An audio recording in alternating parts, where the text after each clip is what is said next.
Juga.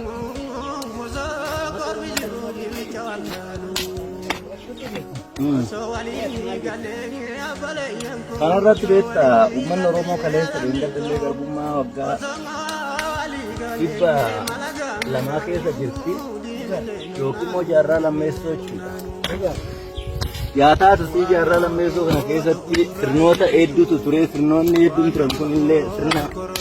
Memiliki kase dargi dabalate lasilase dabalate agar upe Motuma hari hai madira gautti darara male umman Oromo guyyaa tokko nagaa yookiin immoo firideemi jecha jedhu san argatee hin beeku jechuudha. Yaa taatu mootummaa kijibduun kun afaan firideemii jedhaa harka lafa jalaatiin immoo ajjeesaa jira jechuudha uummata Oromoo kana. Yaa ta'uuti waraanni bilisummaa Oromoo yeroo kanatti humna qawweetiin mootummaa kana kufee kuffisee ummata Oromoo kanarraa qabama isa godhee ummanni Oromoo gibiraan alatti qabiyyee isaa lafa dhuunfaa isaa godhatee itti fayyadamaa jira jechuudha. Lafa waraanni bilisummaa Oromoo dhuunfatee jiru. Garuu iddoolee adda addaatti gibira jedhanii gibira daangaa malee ummata Oromoo hagaafachuudhaan horii tokkotti illee haga qarshii 200-300 gaafatee namni illee yoo gabaa bahee qarshii kaffalchiisaa ummata Oromoo kana miilan gabaa galtee yeroo kanatti uummanni illee qaraxamaa jira jechuudha. Horiirra darbe kuni maali jennaan garbummaa isa dhumaa argisiisaa jira. Uummata Oromoo kanatti garbummaa isa dhumaa yookiin garbummaa daangaa hin qabne akka malee garboomsatee sirna kaleessa uummanni Oromoo ittiin gurguramaa jiru waan sanarraan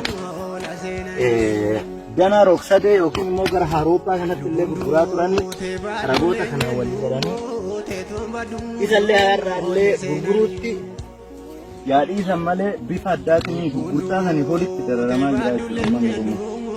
Mee kanarratti atoo maal jetta jaalki?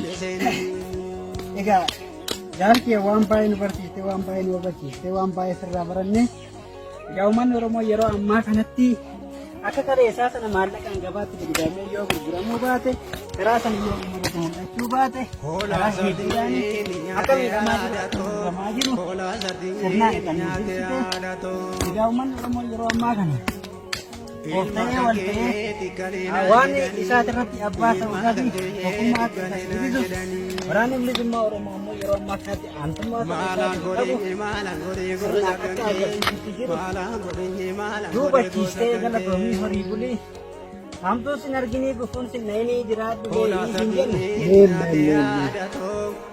Egaan daawwattoota guyyaa har'aa kana waraanni bilisummaa Oromoo sa'aatii kanarraa kaasee hojii hojjechuudhaan uummata isaatiif waan barbaachisu qabachuudhaan haga aarsaa lubbuu itti kaffaluutti kan jiru. Haa ta'uutii mootummaan biyya kana bulchu yeroo ammaa kanatti waraanni bilisummaa Oromoo shaanee dhahattuudha saamtudha jechuudhaan yeroo baay'ee maqaa balleessitti kan jiru. Waraanni bilisummaa Oromoo immoo sanirraa adda kan ta'e san keessa akka hin jiraanne jechaa fi gocha isaatiin akka wal hin madaalle aantummaa isaa saba isaatti argisiisutti jiraachuu. Akkuma dhagaa turtan akkuma dhaggeeffachaa turtan jaalli yookaan diinarraas yeroo ammaa kanatti hojii uummataa irratti kan argamu waan hedduu nu barsiise waan hedduu nu jedheera galatooma jaal Sanyii Kuush jedhamaa weellisaa beekamaa kabajamaa ammaan tanatti hojii uummataa kana waliin hojjechaa jirra. Harti qofarratti osoo hin taane hojii uummataallee irratti bobbaanee walumaan hojjechaa jirra. Diinallee dha'uudhaan kuffisuudhaan uummata bilisa baasaa jirra. Horaa bulaa deebanaaf hin jennu.